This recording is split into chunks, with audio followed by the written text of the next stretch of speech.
And this is what pushes me. People ask me, why do you go so hard and have so much passion for what you do? It's because my father died from cancer. My uncle died from cancer. My aunt was a nurse in Fort Lauderdale. She died in a coma from cancer. And I could go on and on and on.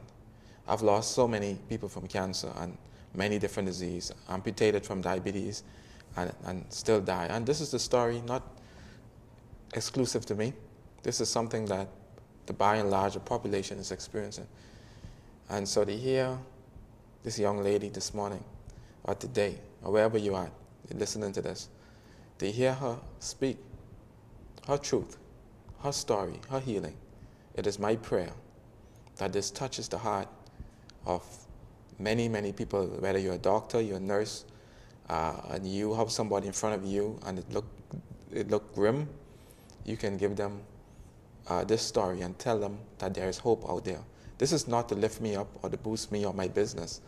This is simply to share information so that you can make informed decision and people can be motivated to know that you don't have to have a death sentence. It's not a death sentence when you're diagnosed with cancer or any disease. It's not a death sentence.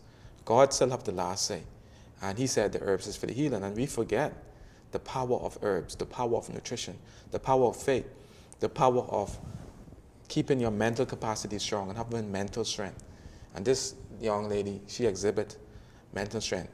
Being diagnosed, no money. And that's another thing too, because oftentimes the stress of having to come up with money for tests, and then you have to do multiple tests, surgery, and there's so many factors that put strain or burden on your pocket.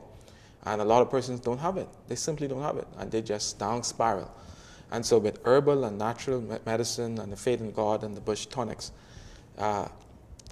it's least expensive, but very, very effective, not just for the reversal and the maintenance, but also for prevention and for strengthening and keeping a strong system. So today's show has been geared around putting emphasis on highlighting the power of having nutrition into your life, the power of incorporating herbs.